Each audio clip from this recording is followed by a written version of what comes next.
So yesterday I hung 2 planters with the intention to hang a third one. Just because in my dining room there really is a lot of masculine energy with the African art and the black wall and my male cats. I just wanted to soften up the dining room, bring some feminine energy, and just this space needed something. I debated for a long time whether or not it was going to be a chandelier, but the chandelier just didn't seem like the right energy. Plus, I didn't want to go through the trouble of getting an electrician and all the installation. I just wanted a little more drama. I had plenty of light in this space. What I wanted was a little beauty, a little softness, a little drama. So 3 brass planters. This is the third one, but unlike these 2 that have chains, this one obviously does not. So I'm going to make a suede planter to sit this in, a hanging planter, to put it on that 3rd hook on the ceiling, and I'm going to show you how. Links to all of the tools can be found in the description. So I made this planter a few months ago, and it was super easy because of the thickness of the leather. It's pretty thick, at least 6 to 8 ounces. And because of that, I only needed 1 layer, and I didn't have to do any sewing. It's just leather, some rivets, a ring, and a couple of holes punched to tie the straps through. And it's very sturdy. This is a heavy ceramic planter with plenty of soil, and this thing is super sturdy, not going anywhere. But today I'm using a very soft and supple suede in one of my favorite colors, this burnt orange. And just because of the softness of it, I'm going to do 2 layers, and the layers are going to be stitched together. And so this is going to be a slightly more complicated version of this, but same steps, except they're going to be 2 layers and there's going to be some sewing. And so if you deduce it down to 1 layer and no sewing, you have the same thing. And also I am going to change the shape a little bit. Here we have these squared edges, and I'm going to make mine rounded simply because the furniture in my dining room has rounded edges, and I want it to really flow so that it fits in nicely with the decor that it is going to be with. So let's get started. All right, I'm using some cardstock that I got from the Dollar Tree. You can use anything that you have that is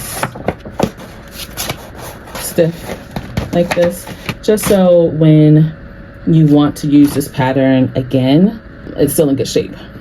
If you use regular paper, the pattern might tear when you store it and put it up. So you just want to use something that has a little stiffness so that it will last. And so, can you make this directly out of your suede without making a paper pattern? Yes, you can always work directly on your fabric or your leather. The problem with that, though, is if you ever want to make this again, then you have to draft your pattern again from scratch, like I'm about to do. But if you draft your pattern once and just put it up, whenever someone says, "Oh my God, that is so cute, can you make me one?" You don't have to start from scratch. You just pull down your paper pattern and you just cut your leather accordingly. So I always do a paper pattern because you never know when someone's going to want you to make one, or you're going to want to make another one for yourself. All right, so this is the brass planter that I'm using, and so of course I want my leather hanging planter to fit this, so I need this to get my measurements from. So I'm just going to mark a line along the side, the front, the back, and the other side. So what that does is make sure that this is going to absolutely fit this, right? And so what I'm going to do with my L square is connect these lines to each other to form a perfect square, because the bottom of the planter is going to be a square. Now, if you don't have an L square, you can use anything that has a 90-degree angle here, right? So it could be sketchbook, it could be, I could use this, right? It has a 90-degree angle. I could place one edge on this line and one edge on this line. It doesn't have to be an L square. You just need something that has a 90-degree angle and big enough to touch two lines at once. Okay? All right. I prefer to use my L square, and so I'm just putting one side of my L square on the right side line and one side across the top. And I'm coming across my top and I'm coming down my side. Right? And now flipping my L square to get the opposite side. I have one edge at the top, and then this edge is touching this line from the side. Okay, and then lastly, flipping my L square again. One side is touching the left side, and one side is touching my bottom line. And so now I have a square. And the square is perfect to fit my planter. Okay, and so the next thing you would have to consider is how long do you want the flaps? So I'm going to bring this one closer so you can be reminded of what I mean by the flaps. These are the flaps, right? I could have brought this flap all the way up to the height of my planter, but then it would have covered my planter. And I love this ceramic planter with the gold lines. It's beautiful to me. So I didn't want to cover the whole planter. So I made it half the height of the planter. But I could have made it 3/4. I could have made it, you know, the height of the planter. I could have made it a little shorter. So how tall do you want these flaps? And in the case of my new planter, I want, like I said, it's going to be rounded, and I want the peak of my flap to reach half the height of my planter. So let's measure it. It's exactly 5 inches tall. So I want the peak of my flap to be 2.5 inches. All right, and so I'm going to come to my square, see how big my square is. My square is 7 1/4. And the reason why that's important is because I am doing a curve, and I want the middle of my curve to be the highest point. And so I have to figure out where the middle of my square is. And so at 7 1/4, well, we know half of 7 is 3.5. So half of 7 1/4 is going to be 3 5/8. All right, so I'm just going to mark 3 5/8 here so I can know where the middle of these squares are. 3 5/8. Now, if you're not doing a curve, you don't have to do this step. Only reason why this is important is because I want the middle of my curve. I need to know where the middle of my curve is. So I'm going to show you what to do if you're not using a curve in just a moment. Okay, so now that I have marked where the middle of my curves are, I'm going to show you what you would be doing if you were making it similar to what I have here, where my flaps are squared. In that case, all I would have to do is determine how tall I want the flaps to be and to make that shape off the ends of each side of the square. So I'll give you an example. If I wanted, let's see, let's measure this. This is 3.5 inches. I made the flaps 3.5 inches. So I will just come to the edge of this square, find 3.5 inches on my ruler, bring that to the top of the square, and make the line go from there to the edge of the ruler. All right, so I will do that here and here. Find 3.5 inches, boom. Make sure my ruler is right on the edge of my square. and go up from 3.5 inches to the top of my ruler, and then I will just connect the two. Right? And I would do that for each edge of this square. But since that's not what I'm doing here, instead I am making a rounded edge that's going to be 2.5 inches tall. I'm going to erase this.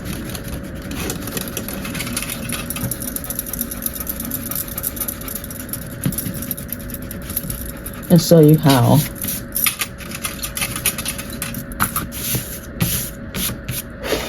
I'm going to make my curve.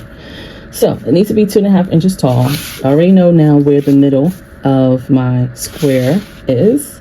And so 2.5 inches, I found it.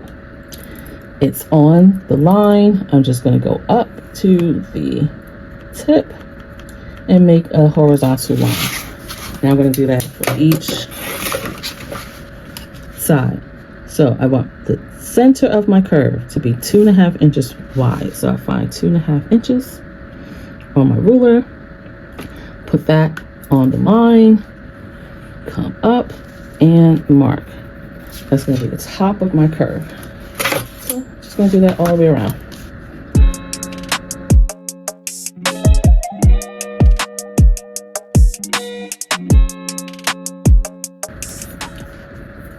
So now I need a curve. Now I'm using a French curve, but you don't have to. I could technically use my planter. I could just take my planter to that horizontal line and curve it to the straight line. So anything that's going to give you a rounded edge. But what you want to do is be curving from the height of your curve back to this corner, just intersection between the side and the top. You want to come straight to your corner. So I'm going from here to here.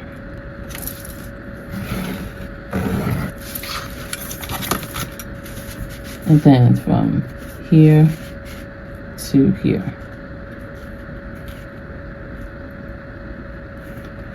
Now it can be challenging not to get like a little peak at the top. And so to make sure you don't have a little peak at the top, you just can come to just bring any straight edge at the top. Just square it off. All right, so I'm just going to do that all the way around.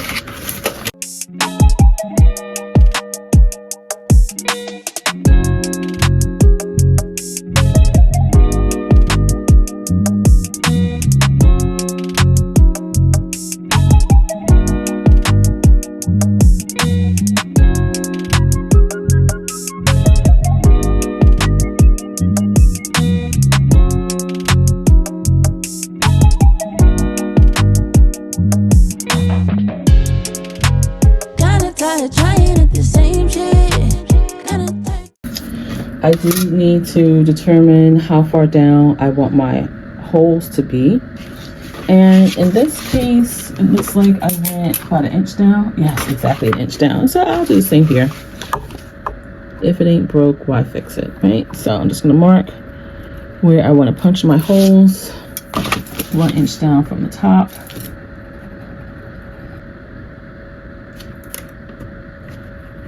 And I'm marking that right on that center line. That's it. So now I'm going to cut this out. Saving grace has never hit the same in. I've been running out of luck, yeah. Said I've been running out of luck, yeah. Said I've been running out of luck, yeah. Said I've been running out of luck, yeah. Kinda tired trying. Now, take a look at the suede. It's a beautiful, beautiful piece. But notice that on the wrong side of the suede it's really rough, right? And so we want to take that into consideration and obviously not have this side as the side that is seen. But because there are going to be 2 layers, I can still use this side and just, it'll be the side that gets the glue so that it's sandwiched in between the layers. So it's not that we can't use this rough side, but we want to make sure that this is the side that gets seen. This is the nice side, right?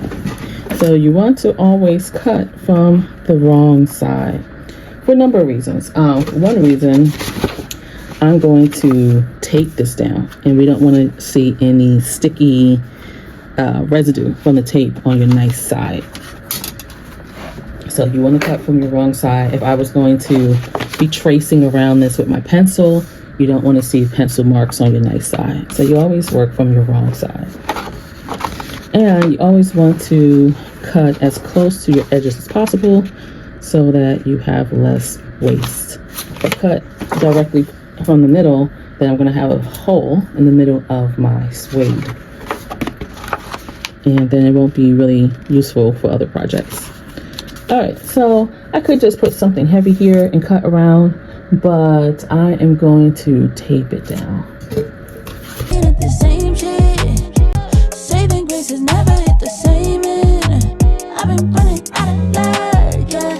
Said I've been running out of luck, yeah. Said I've been running out of luck, yeah. Said I've been running out of luck, yeah, yeah, yeah, yeah.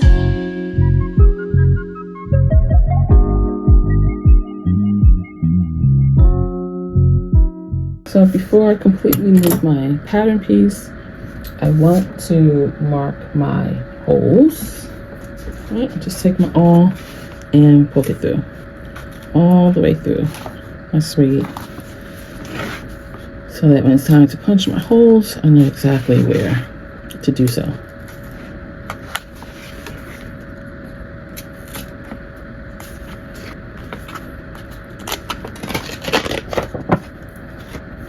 Right, so we can test it to make sure that this is a good fit. It's gonna go like that. But you see how floppy it is? Super floppy, because it's suede, it's supple, right? So I'm going to give it a second layer. So I don't need this anymore for now, not until I'm ready to make another. So finding that rough side of my suede,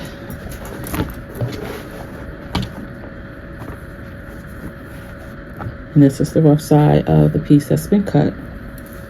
And what I'm going to be doing is gluing them to each other as close to edges as possible. So just trying to configure where I want to glue along the edge.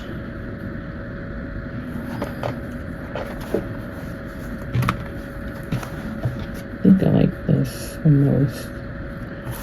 All right, so making sure I can see all of my awl points, which I can. I'm going to lay a thin layer of my barge, which is what I use for leather.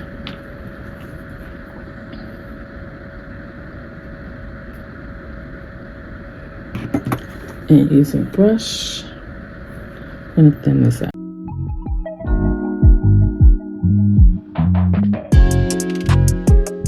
Really important to go along the edges.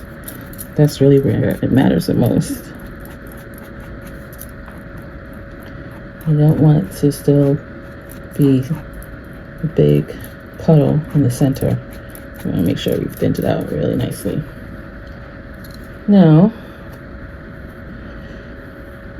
I'm going to place this where I want it to be and just mark it kind of roughly so I know where to put my glue, because both sides need to be tacky with glue for barge to really work best.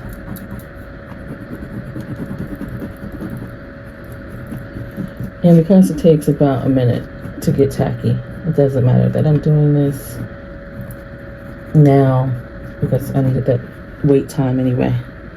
But yeah, I could have done this before the glue went down. Okay, so I can see my shape, and within the shape is where I'm going to apply more glue.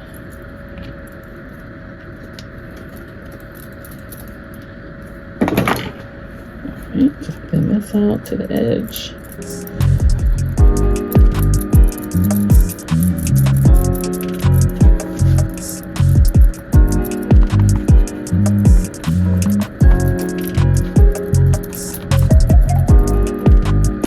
Alright, so now I am placing one on top of the other right along the edges.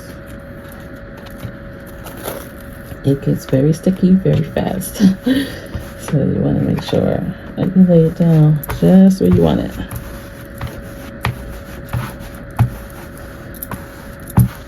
Yeah, see, that's nice. I can already see that it's much stiffer.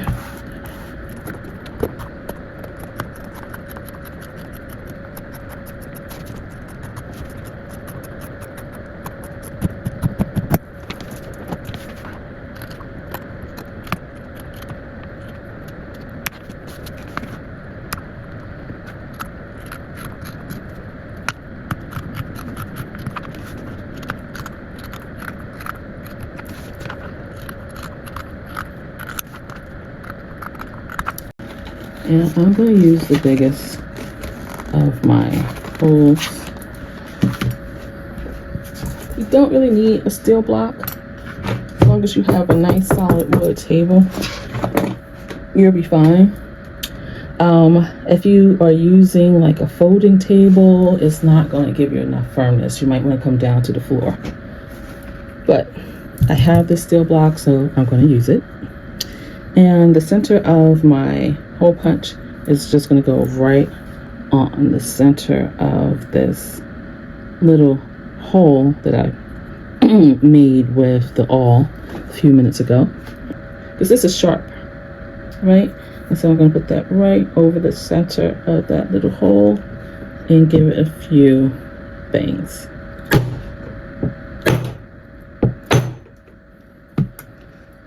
Punched it out perfectly.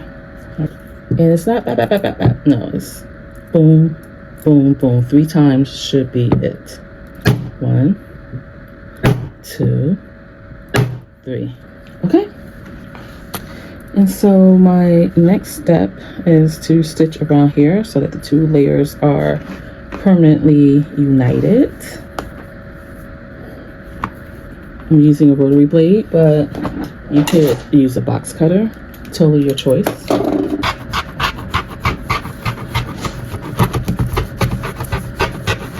I'm just getting rid of this stuff, right? So I can start with a straight edge.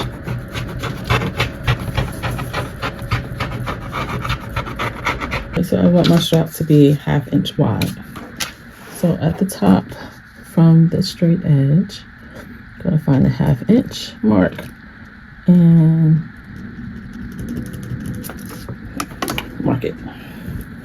And then at the bottom, same thing. Come over 1/2 inch and mark. Right, and then make this nice and flat and simply connect the 2 marks with my blade.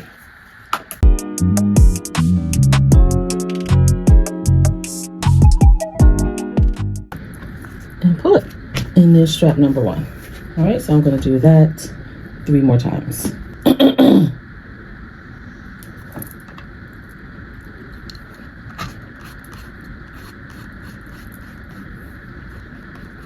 Spread that out nice and thin.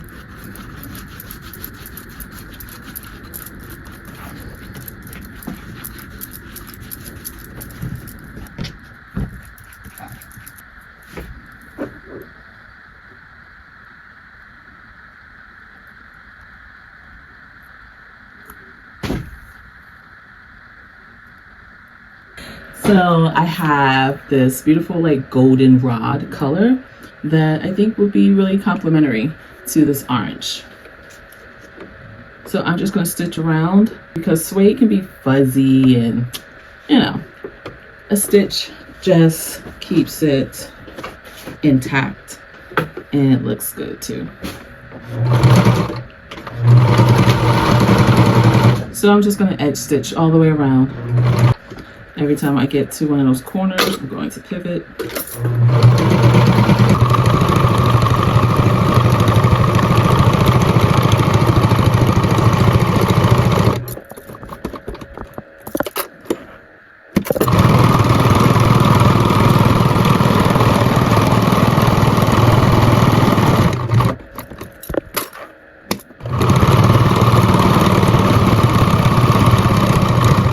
This is done.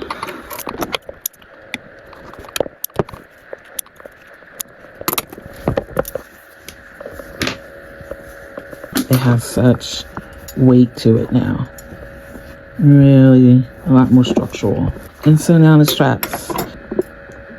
But actually what I want to do is have each end be on a diagonal like that.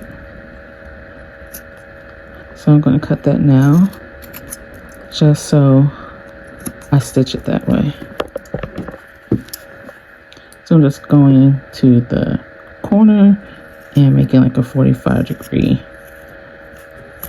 cut across so I can have a nice sharp corner. Right? And I only need to do that on this edge because the other end is going to be attached to the ring. All right, let's do it.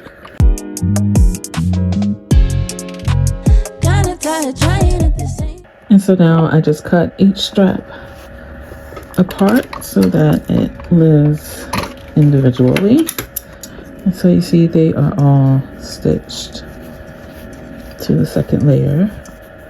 And so taking my leather shears, I just kind of cut right along the strap at a slight angle so that I know that I am really up on it, not near it, but right on it, so that the back layer of the strap and the front layer are the exact same width. You don't want one to be wider than the other. And so just turning the scissors, the shears, a little bit of an angle prevents that from happening. All right, so we have one finished strap. Okay, so we have 4 straps. They look fantastic, if I must say so myself. Okay, and we have this ring. So what I'm going to do is place the straps so that the pointy tips are all at the bottom and the square blunted tips are at the top. And I'm going to mark 1 inch on the wrong side.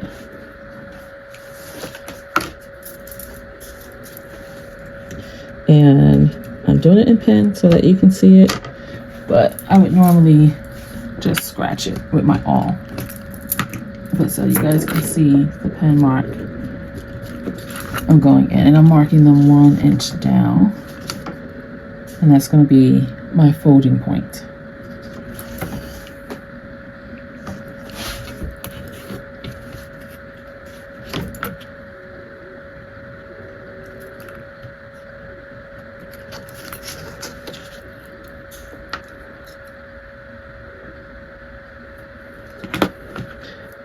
And so putting the ring right on the line we just made, just a dab of glue, a little bit here and a little bit where it will meet once I fold it in. And we want to just let that sit for a moment and continue to do the others.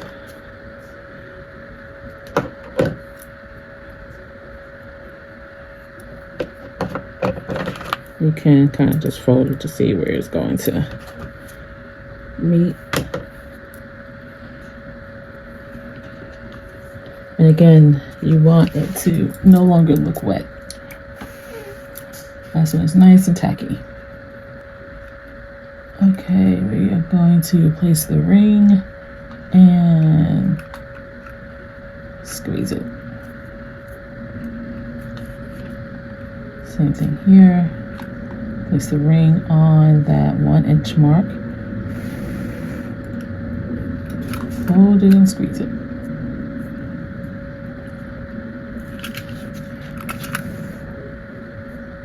The ring goes on the mark. Fold this and give it a nice press. And the last one.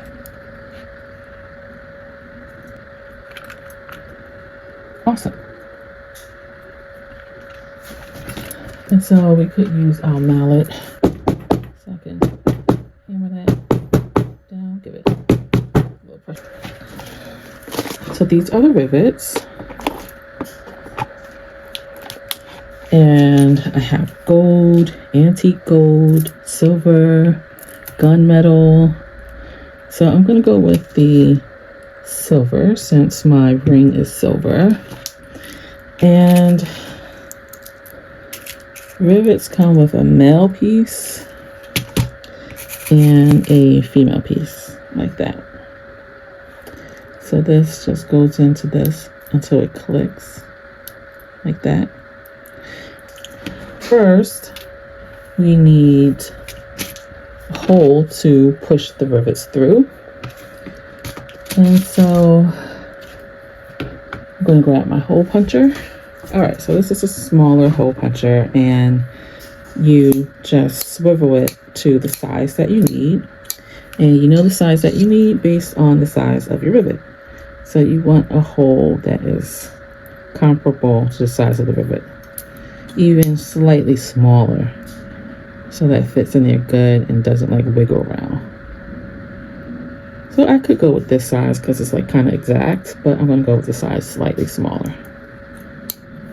Okay. Now turning these right side up, I am going to want to mark so that my rivets are all the same place on each of the 4 straps. And so you can just use your tape measure or a ruler. I would like my rivets to be like 3/4 down from the edge. That's just my personal preference. Yours could be a 1/2 inch down. So 3/4 inches down, I'm going to just stick my awl in to mark the spot.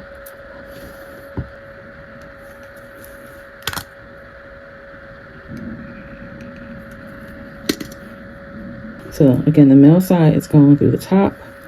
The female side is going on the bottom. You hear it click like that. Then taking this tool, this is the blunt edge that you hit the mallet with, and this concave edge is what goes on top of the rivet. And I don't like to hit metal on metal because it can kind of scar it. So I'm going to use my wood mallet.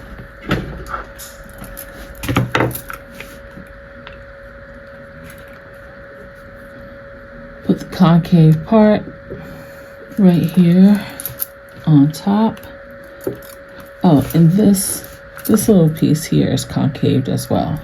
And so it keeps the female part from wiggling around. This on top of here. It all can be very slippery, to be honest, so it just takes some practice. And just like hitting before, it's just pow, pow, like 2 pows is usually enough. 1, 2. And you can feel it flatten. Ooh, flat as a pancake. Right? That's what we're going for. All right, so now I'm just tying knots. You don't have to have this here. I just want it there. It's nice to have this pointed edge because if you have a blunt edge, it's going to be really challenging to go through the hole. But if you have a pointed edge, really easy to pull it through. Then you just pull it out a few inches, maybe 4 or 5 inches, but you still want to make your knot as close to this tip as humanly possible. So I'm pulling it through and kind of forcing it closer to my pointy tip. Okay. Just keep turning.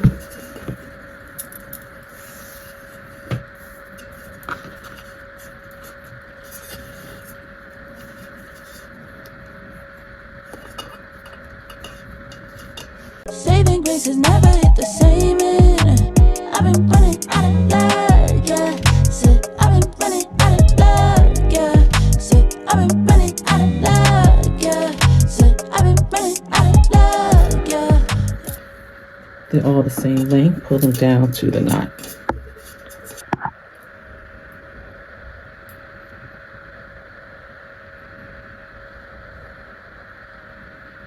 All right, so my last step is to fill this up with florals and hang it up to my ceiling.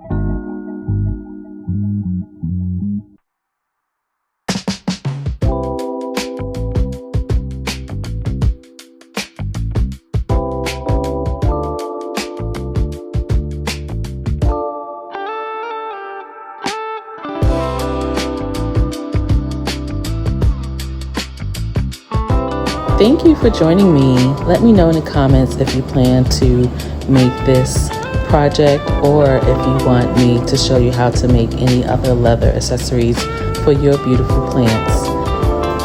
Please be sure to like, share, and subscribe. And I look forward to seeing you next time. Stay creative. Peace.